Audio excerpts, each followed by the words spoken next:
So I had some guy, while I was driving my car, stop me, or tried to talk to me once I'd stopped the other day. And as soon as he approached, I knew that this conversation was not going to be one that I was going to particularly enjoy. He's just really abrupt and things. And he saw the sign of my car and was like, "Are you one of these dog trainers that just gives the dog food for absolutely everything?" I was like, "No, not, because I'm not."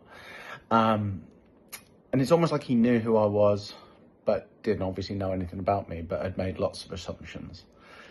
And he said, "Well, what do you do if my dog is barking at another dog from the other side of the road? Do you just give him food?" I'm like, no, like it feels like you've jumped to the conclusion that that's what I would do. And it's almost like you're accusing me of doing it. And it's really weird the way it was coming across.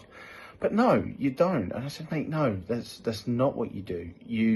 And he butted in there and he's like, "Surely you've got to correct them. You've got to let them know that that's not okay." And I was like, "All right, well, look, lovely. I'm not going to get a chance to get a word in here." And I started to explain that, no, you arrest the behaviour, as in like you stop it, you use the lead to stop it, to make it safe.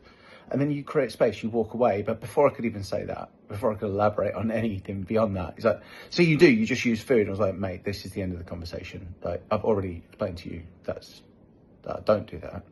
So I'm going to go, bye-bye." But just for the record, because obviously I've been sat on this apparently for a little while now, and it's been on my mind. But no, you don't just use food, and no, you don't come down hard on them and correct them. You have to stop it, right? You have to use the lead. You have to brace yourself to arrest the behaviour. But the thing to do is go, right, okay, how do I relieve the symptoms of all this carrying on? Like, the carrying on is the symptom. How do I relieve this? And that is probably create space. Now, sometimes if the other dog is leaving, you don't have to go anywhere. You actually just sit in this moment, calming them down, letting them leave, and you ride it out, the emotional wave. If they're not going anywhere, if they're not going away fast enough, you might have to take your dog away. And that might be somewhat forcefully, because you're having a difference of opinion with your dog. Now, when I say forcefully, I don't mean to cause harm or pain or as a correction. It's like, if I'm taking my daughter's hand and taking her away, I'm like, "Mate, come on, you can't, we're gonna go, right? We're out of here." But it isn't to correct the behaviour. The behaviour has already served its purpose as far as the dog is concerned. They have achieved what they wanted to achieve by barking, lunging, carrying on. The dog has left. They've made that happen. Me correcting them after the fact. They're not moral creatures. They're not going to reflect on it morally, "Oh, I shouldn't have done that." And if the dog was barking not to get rid of the dog, if the dog was barking out of frustration and what have you, again, like, the dog was already frustrated. A correction isn't going to reduce their frustration in that moment. What I have to do is kind of accept the loss. I have to go, did not want that to happen. Didn't plan for it to happen either. So look, it happened to me as much as it happened to my dog. And look, nobody wins here.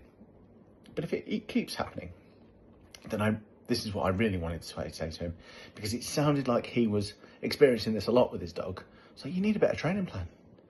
Like, if you're finding yourself in the same situation that keeps getting this every single time, then your training plan is and you need to find a way to keep your dog under threshold and work with them at a distance and a range consistently where they don't get over threshold. If your training plan doesn't facilitate that, you need a much better training plan. Because we work with dogs under threshold. Once the dog has lost their mind, it's just damage limitation. You're not in a training scenario anymore.